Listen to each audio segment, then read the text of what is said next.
Yes, good evening. Na ninafurahia sana kuweza kukutana nawe siku ya leo na kukaribisha kwa our live streams once again.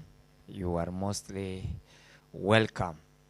Na ni vizuri sana tuweze kufundishana, maana maisha bila mwelekeo tutakuwa tunaendekea tu mahali pa kupotea. Na ukiwa kama umepata nafasi, ni vizuri tuweze kufundishana hivi ili ya kwamba tuweze kujengana katika imani. Nakukaribisha tena. Kwa majina ninaitwa mtumishi Ferdinand, na ni siku njema ambayo Mungu ameweza kutupa, na itakuwa vizuri sana tuweze kufundishana. So siku ya leo ninataka kugusia topic about secret of wealth part 1. Secret of Wealth part 1. Nitakuja kufundisha tena part 2, but for today because huanga nafanya short videos, leo ninataka tuweze kuzungumzia Secret of Wealth part 1. Na karibu katika mafundisho haya, na ninaomba sana ya kwamba Roho Mtakatifu aweze kuniongoza ili ya kwamba nisije nikaweza kukufundisha kitu ambacho kitakuja kukuathiri huko baadaye. Niweze kukufundisha kitu ambacho kitakusaidia, na furaha yangu ni kwamba nione ya kwamba umebarikiwa, umefunguliwa na unamshukuru Mungu na unamtukuza Mungu kwa ukuu wake. So kwa hiyo ninaomba karibu ili ya kwamba tuweze kufundishana na Mungu aweze kutusaidia. So the secret of wealth part 1. Katika maisha ya mwanadamu mambo yako mengi, tunajaribu kufanya mambo na kila juhudi ziko, tunapambana nazo katika maisha, lakini unakuta ya kwamba kwa mara mingi tunajikuta ya kwamba tunakwama. Na nimekuja nikajaribu kufanya utafiti, ni kwa nini mwanadamu huwa anafika vipindi fulani anaanza vizuri kisha anajikuta ya kwamba anakwama katika maisha yake. Na nikakuja nikagundua ya kwamba kuna mambo mengi ambayo sisi kama wanadamu, hasa wa Kristo, hatuzingatii. Ndiyo, kuna ukweli fulani ambao tunaujua katika Biblia, lakini huwa tunasimama na huo ukweli. Na kusema ukweli, ukijua ukweli, truth can kill na truth can also make you prosper. So inategemea ni wapi ambapo umeweza kuelekeza ukweli wako. Na tukisema ya kwamba Mungu wetu atatupa kila kitu, basi tusifanye kazi, iko hapo hivyo. Ni ukweli, Mungu ataprovide everything, but sasa tukikosa kufanya kazi, sijui Mungu huyu ataweza kuprovide vipi. Kitu cha kwanza unafaa ujue katika maisha ya mwanadamu, for God to bless you, God uses men to bless men. Kila kitu ambacho wewe unakitaji, yes, God can communicate with you ya kwamba atakubariki, atakupa pesa, atakupa chochote kenye unalilia, maisha mazuri, biashara nzuri. Mungu atakuonyesha ya kwamba utajenga, utafanikiwa, ni sawa. Lakini ujue ndipo Mungu aweze kukubariki wewe, ni lazima kuwe na mtu ambaye Mungu atatumia ili ya kwamba kubariki. Haujanipata? All things are spiritual. Sasa Mungu anapokuongelesha, anapokuambia jambo, huwa amenena in the spiritual world. Now for God kuweza kufikisha hiyo information iweze sasa kuwa manifested, God need a man so that can use that man to bless you. Na ukumbuke ya kwamba zile vitu vyote ambavyo wewe wanga unalilia viko hapa duniani. By the way, mali zote zenye uwanga tunaomba Mungu, ninataka gari, Mungu nataka nyumba nzuri, ninataka mke mrembo, Mungu nataka mavazi, ninataka utajiri, ninataka kukula vitu vizuri. Hizo vitu vyote ambavyo uwanga tunaomba kwa Mungu viko hapa duniani. Hakuna vitu hivi ambavyo viko juu mbinguni. Even if you need gold iko hapa katika hapa ulimwenguni. You need a beautiful wife, yuko hapa duniani. You need a car ziko hapa duniani. Magari hayako mbinguni. You need a mansion, iko hapa. Nyumba nzuri, gorofa tamu, iko hapa duniani. Sasa ndipo sa Mungu akubariki na hizo vitu. Hizo vitu viko hapa duniani na viko na watu. Unataka gari, kuna mtu ako na gari yako nayo. Ako na magari hata kama 6. Unataka kujenga, kuna mtu ako na manyumba, kuna mtu ako na pesa. You need money. Kuna watu wako na mabilioni kwa account zimejaa. You need gold. Ziko. Mining place ziko nyingi, watu wako na magold zimejaa kwa manyumba zao. Na ndio Mungu anasema ya kwamba si kitambo kidogo nitaitikisa dunia na vitu vyote vizuri vitakuja kwako. Mungu ataitikisa tu dunia, which means vitu vyote ambavyo tunang'ang'ania tunavihitaji viko hapa duniani. Na kama hivyo vitu viko hapa duniani, ndipo sa Mungu akupe, ni lazima kupatikane mtu ambaye atakuletea hizo vitu. Wewe imagine umeomba ya kwamba Mungu Baba, nahitaji fedha, nahitaji 1,000,000, nataka kufanyia kitu fulani. Alafu ukiamuka usubuhi unapata 1,000,000 kwa kitanda, ama unapata 1,000,000 hapo kwa mlango wako hapo. Si utaanza kupiga nduru useme ya kwamba wameniroga, hizi nda devil worshiper, sijui zimetoka wapi, zimefanya nini? Sasa utamwamini ya kwamba ni Mungu ndiye amekupa? Hata utasahau kwa ambapo uliomba kitu kama hiyo. So kwa mambo kama hayo na kuavoid vitu kama hivyo, God uses men to bless men. So first of all, in the spiritual realm utaonyeshwa, then second to men, to you, from God through men to men. You have to understand that law. Na hiyo ndio law ambayo imekuwa hapo. Kwa hivyo kaa na watu vizuri, usichukie watu, respect people. Kaa na watu vizuri. Ukidarau watu, jua hao watu ndio Mungu atatumia kukubariki. Wacha hiyo madarau yako ndogo ndogo, na ujue ya kwamba Mungu yuko nawe. Sitaki kuwa mkali kwa sababu gani, lakini tunafundishana. God bless you for that revelation. Amen. So kwa hivyo leo ninataka tuweze kujifundisha the secret of the wealth part 1. So nitasoma katika kitabu cha 2 Corinthians. There is a verse there ambayo imenibariki na ni mtu amenibariki, na nimeona pia we have to share with you. There is a verse there, 2 Corinthians chapter 9 verse 10. Biblia yangu inasema hivi: For God is the one who provides seed for the farmer and then bread to eat. In the same way, he will provide and increase your resources and then produce a great harvest of generosity in you. Praise be to the name of God. Biblia imezungumzia hapo mambo matatu, lakini mawili kwanza. Ya kwanza, Biblia imezungumza ya kwamba Mungu yeye ndiye anayepatiana mbegu kwa mkulima, na tena yeye ndiye huwa anapatiana mkate wetu wa kukula. Hayo ni mambo mawili ambayo Biblia imeweza kuzungumzia. Na unaona ya kwamba ni Mungu ndiye amepatiana mbegu, kisha mbegu ikaweza kuzaa mkate. Kwa sababu amesema Mungu huwa analefanya nini? Anatupa mbegu na tena yeye anatupa mkate. So write this down. When we pray, we get seed and bread from God. Tunapoomba, tunapokea mbegu na mkate kutoka kwa Mungu. Sijui kama uko unanisikiza. Ani wakati wewe huwa unakaa, wakati umeshikika sana, unahitaji kitu. Wakati unaenda mbele za Mwenyezi Mungu nasema, Mungu nahitaji kitu fulani. Baba nisaidie kitu fulani. Mungu huwa anakupa.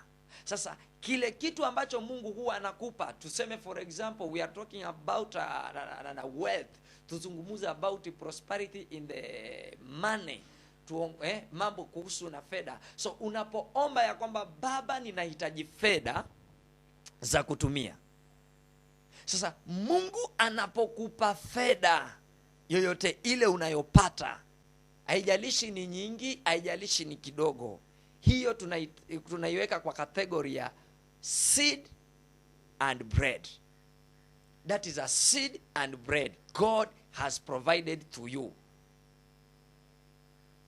Sijui kama unanipata. Ani ukienda mbele za Mwenyezi Mungu unaomba, Baba nahitaji fedha, nahitaji hivi. Mungu kesho yake anapokupa, umejua Mungu huwa anajibu maombi, ni vile sisi huanga hatujui huwa amejibu vipi. Shida ni kwamba umeomba 20,000, unataka Mungu akupe kesho 20,000 immediately. Lakini Mungu wetu huwa anakupa polepole and you have to serve. Si ya kwamba wewe utaenda, kwani ni ATM card, utaenda tu pale unasema ya kwamba God give me 20,000, unafinya 20 zimetoka. God does not operate like that. Unaweza omba 1,000,000 lakini atakupa polepole hadi zifike. Ndiyo, kuna wakati unaweza omba pesa kama hizo na ukapata, si mbaya, lakini kwa maisha pia Mungu anatuangalia uaminifu wetu. Je, nimekupa kidogo? Ataaminika na hiki kidogo. So when God give you money, when God bless you, it is a seed and a bread for you. And this seed is for your life and for your future. Note this down.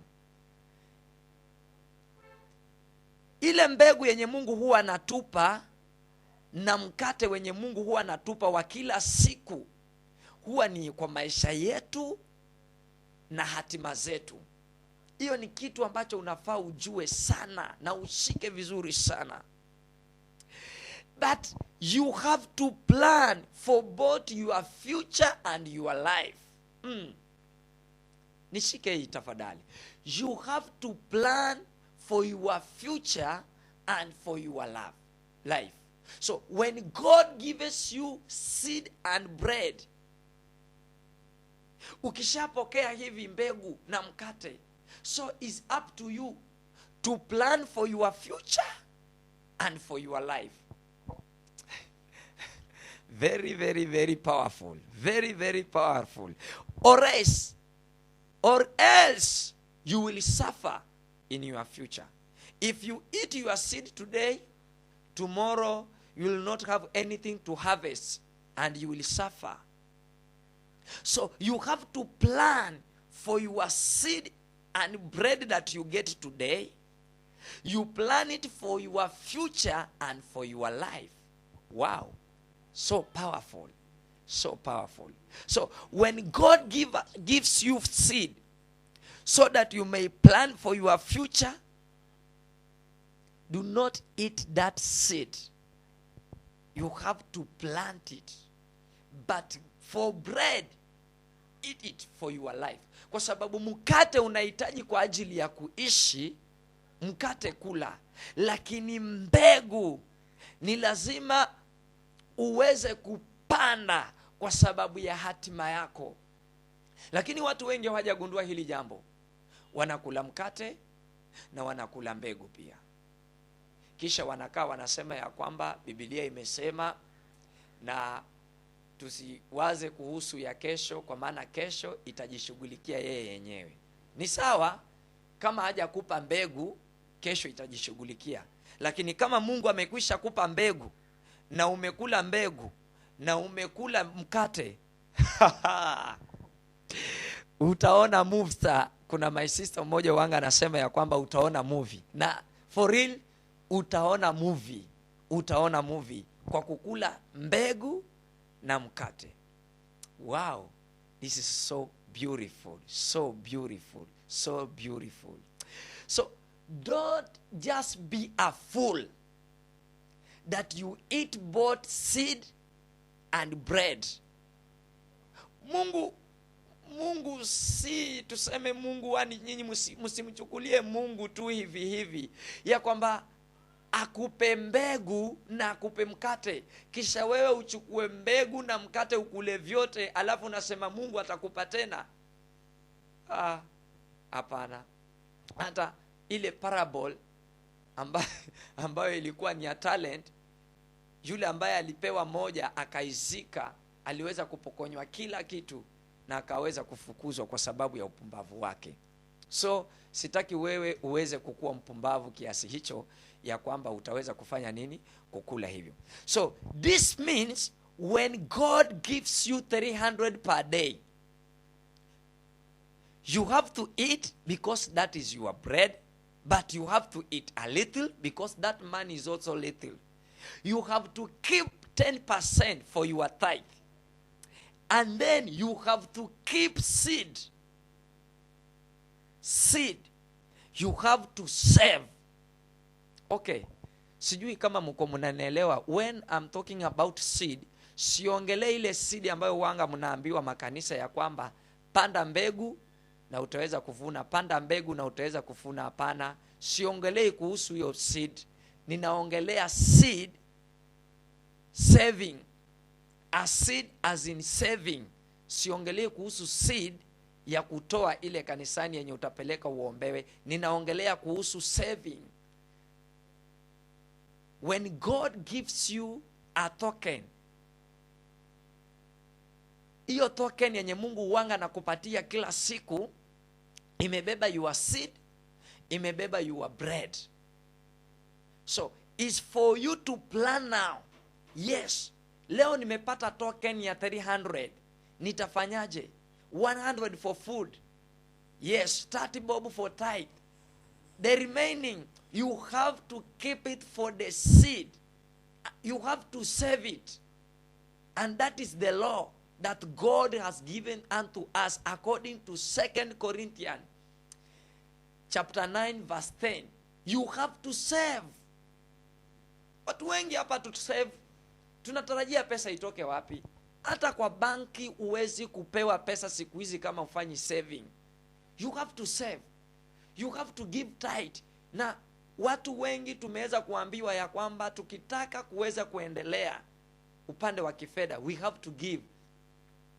We have to give. Yes, giving is very powerful. Na itaweza kutuongezea points za kupokea utajiri. Pia tumeambiwa we have to give tithe. It is true. Without giving tithe, Mungu hawezi kukuaminia kwa kitu chochote. But for you to succeed in life, you have also to save. Don't eat your seed. Usiwe mjinga ya kwamba vitu vyote zenye Mungu amekupatia amekupa uweze kukula. Wewe kazi yako unasema ya kwamba ni chakula ni kwa tumbo na tumbo ni kwa chakula. Sasa vitu vyote vyenye umepata umeviconvert into food. Unakula kila kitu, unakula paka fare. Hata ujui kesho utaenda vipi kazini. Umekula vizuri kweli, umepiga kakuku ka fry na chips, umeshiba, umelala vizuri, lakini ukiamuka asubuhi hauna hata 50 bob ya fare. Na ulipata pesa jana, ulipewa mbegu. You did not even save a single cent. Na unasema ya kwamba kuna siku utakuja kutajirika? No way. You are lying yourself. Don't be a fool. Don't be a fool.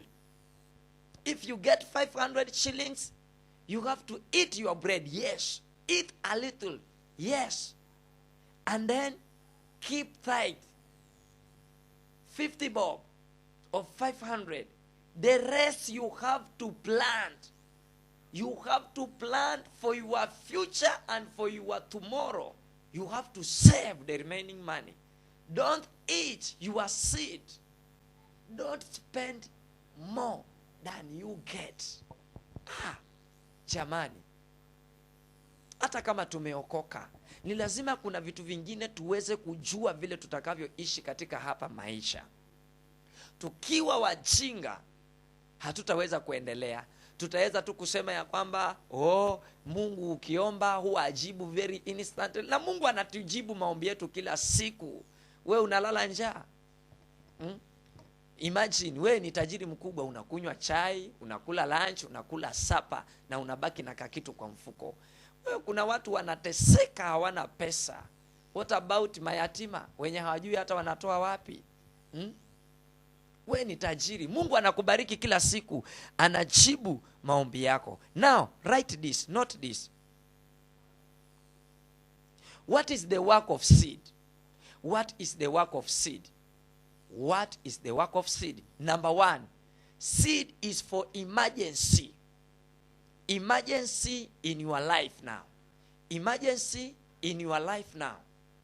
Wajua inafika wakati mwingine hauna chochote. Lakini kama ulikuwa wewe ni mtu wa kuweka, mtu wa kupanda, utakimbia mahali, unaenda unachukua ile mbegu, tena unaiconvert into a bread, now you eat. Na emergency isiwe ni emergency ya very petty issues. You have to discipline yourself in the matter of saving, in the matter of planting. Wacha emergency iwe ni emergency. Usifungua akaunti yako ya saving ukaivunja kwa sababu huja kunywa breakfast. Usivunje kwa sababu huja kula lunch. Vunja for a genuine reason. Na ukivunja any saving account, usituange yote. Just for emergency, because God will provide tomorrow. Have faith. You have to discipline yourself when you are saving. Si ya kwamba utavunja saving account kwa sababu hujapata pesa ya pombe. Hapana. Na hata kama kazini ni karibu unaweza tembea, si tutavunja saving account kwa sababu hauna fare. Hapana. Hakuendangi hivyo, hakufanyingi hivyo. But the work of seed, the work of saving is for your emergency. Number one. Number two, the work of saving, and this is now the genuine reason, is for investment for your future. Investment for your future. Not this. The work of saving is for investment for your future. My friend, let me tell you, ukiwa wewe ni mtu wa kukula seed, ukiwa wewe ni mtu wa kukula saving each and every day, your future you will suffer. You will suffer. Janjaruka. Mimi kuna mtu amenichanua mahali, na nimesema pia mimi niweze kukuchanua. Janjaruka. Usiwe tu nasema ya kwamba God will provide. God is already providing for you. God is already giving you seed and bread. It's for you to plan for yourself about your future. Allow Holy Spirit to guide you. Don't be a fool, my brother, my sister. Allow the Spirit of God to guide you in whatever situation, in whatever that you are passing through. Let the Spirit of God guide you. Don't eat your seed. Don't eat your saving. It's for your future investment. If you cannot start investing now, in the future, time will be limited and you will not invest anymore.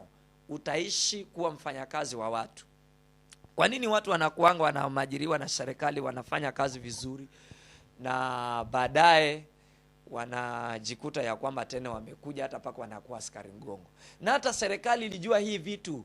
Kwani NSSF ni ya nini? Kwa wale watu ambao wanafanya kazi kwa serikali, serikali ilijua ya kwamba hawa watu, mwanzo hata serikali inakujua, inakusaidia ya kwamba huyu tusipomwekea atakula yote. Na umejua kwa Mungu naye anakupa ni ujimanage mwenyewe. You have to discipline yourself wewe mwenyewe. Mungu akikupa hata kuwekea NSSF, ni wewe mwenyewe ujue ya kwamba utalipa ushuru. Kwa serikali watu wanalipa ushuru. Wale ambao wanalalamika kulipa tithe, kwa serikali si mnalipa ushuru. Sasa in the kingdom of God, when God give you, you have to pay tithe. Hiyo ndio tax ya mbinguni. And you have to separate your money for NSSF. It's about saving for your investment. If you don't save, utajuta in your future. My brother, tuchanuke, tuanze hii safari kwa pamoja. Tusiwe watu wa kukula tu kila kitu. Tujiangalie, tusije kushindwa kusomesha watoto wetu, tusije tukashindwa hata kujenga kwa sababu we eat everything that we get. Tuchanuke na Mungu aweze kutusaidia. Not this time, not this down, please. The amount of seed, it will depend on the investment and your time for investment. The amount of your seed, the amount of your saving now, it will depend on investment and your time for investment. Now, kama una maono makubwa katika maisha yako, in your future, what you save determine with your investment. And also time. Kuna watu pia pengine wako na 40 years now, wamesha kula their seed. For them to catch up with time, they have to save more and to eat little. You have to save more. Kwa wale watoto wadogo tutasema ya kwamba they can save their 30% of whatever they get. Wale ambao watoto wako 20 now, 21 years, you can start with saving 30% of your whatever that you get. But kwa wale ambao wamekwisha fika 35 and above, you have to increase your amount of seed, amount of saving. Itaweza kukusaidia sana. Now, kuna kitu ambacho kinajitokeza hapo. For you now to prosper in your life, you have to set up your mind. Yes, ninataka kuinvest. What should I invest? Because the Bible says, what a man thinketh, then he is. Unapowaza mambo madogo, basi mawazo yako yatakuwa kidogo, na hivyo ndivyo utakavyokuwa. Your capacity of holding investment itakuwa limited, and God will bless you according on what you think of. Ukiwaza kuhusu biashara ndogo, hivyo ndivyo utakavyobarikiwa. There is no way utakuwa na little investment in your mind. Hauwezi kuwaza kuhusu mambo makubwa alafu natarajia kwamba Mungu akubariki zaidi. Mungu huangalia mawazo ya mwanadamu, na kama atapata mawazo ya mwanadamu ni duni, basi utapewa kulingana na uduni ambao uko nao. Ndio unaonanga ya kwamba mtu anaweza pokea 1,000,000 abruptly, na kwa sababu huyo mtu mawazo yake ilikuwa hiwazi 1,000,000, ilikuwa inawaza around 50,000. Utakupa ya kwamba the law of nature itaanza kuoperate kwa huyu mtu, atakuwaje na 1,000,000. Sasa huyu mtu utampata ana spend more money kwa vitu ambavyo havifai. At the moment hizi pesa zimerudishwa, zimefika 50,000, ila anakuja kukumbuka ya kwamba nilikuwa na 1,000,000, kumbe imeisha. Wewe unashangaa watu wanamalizanga aje pesa. Hivyo ndio pesa uanga inamalizika. Sasa akili zako unafaa uzipanue zaidi. Anza kuwaza kuhusu miradi mikubwa. Usifikiria pesa itatoka wapi. Pesa iko na wanadamu, na kama kweli wewe unamuomba Mungu na unamwamini Mungu, Mungu hawezi kushindwa kutuma watu waweze kukuonyesha njia ya kupata pesa. God uses men. As long as men wako kwa hii dunia, start celebrating. Your day of blessing has come. Celebrate. Mwanzo ukiwa karibu na watu, anza kusherekea, kwa sababu hao watu ndio Mungu atatumia kukubariki na kukupeleka mbele. Shangilia kabisa. Ukiamuka usubuhi na uone watu wanatembea, shukuru, kwa sababu kuna watu ambao Mungu anaenda kutumia kukubariki.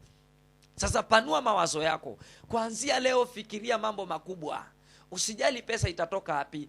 The more you think of big things, you are pressuring God. Mungu ataanza kusema sasa huyu viwango vyake si kumpelekea 20,000, kwa sababu huyu mambo yenye anahitaji ni mambo ya 1 million. Sasa utaanza kuoperate in the realm of 1 million. And let me tell you one thing. At the time unaanza kuplan kitu na unaanza kuombea kitu, huwa unaonekana kama umeshindwa. Lakini kumbe in the spiritual realm mambo yameanza kufanyika. At the moment utakuwa umefikia baraka zako, watu watashangaa, huyu mtu ameweza aje? Lakini inaanza wapi? Kwanza kwa mawazo. Anza kuumba vitu hapa. Usikule mbegu, kula mkate peke yake. You have to save. And when you are saving, fikiria kuhusu mambo makubwa. By the way, vile unavyoendelea kusave na unaendelea kuhusu the big projects, ndivyo utazidi kusave, kwa sababu utaona 100 kila siku haitatosha kununua gari ya taxi. Kwa hiyo ninafaa niongeze, niwe nina save 300 per day, na itakuongezea bidii hata ya kufanya kazi. Utajibidisha ili ya kwamba uone ya kwamba you are saving. Lakini kama utakaa hapo ya kwamba wewe unapanga kununua nguo ya Christmas, hiyo ndio mpango yenye uko nayo saa hii, ani plani zako zenye ziko kwa akili ni ukule na ulipe rent, my brother, where you are heading ni hell, na utajuta sana maishani mwako. Utajuta sana maishani mwako. Hata Biblia imesema ya kwamba you have to keep health, you have to keep wealth for your children's, ani kwa wajukuu, ani sijui ni wajukuu ama vituku vyako.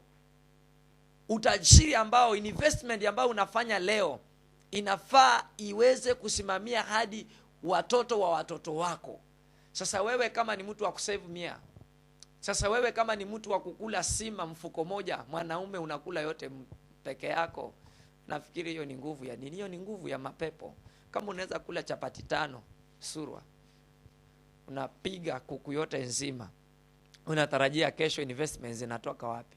Chanuka kwa akili na uweze kuwa mtu wa kusaidika. Mungu akusaidie. Sometimes si mambo yote tu ya kwamba tunafaa tuangalie kiroho, hata pia physical we have to deal it. There is a physical law and they have spiritual laws. If you violate one of them, you will not prosper. It is good to give. It is good to give tithe. It is also good to save. Don't give everything. Don't eat everything. Eat only bread and plant your seed for your future, and God will bless you according to her will. Amen. According to his will. Amen. And God bless you more abundantly. Umenisikiza mtu wa Mungu, na mimi ningependa tuweze tu kuomba na wewe ili ya kwamba Mungu aweze kukubariki, akutie hizi nguvu. Na kesho tutakuwa, ama kesho kutwa, ile siku yenye nitaweza kupata nafasi, tutaweza kujifunza pia the spiritual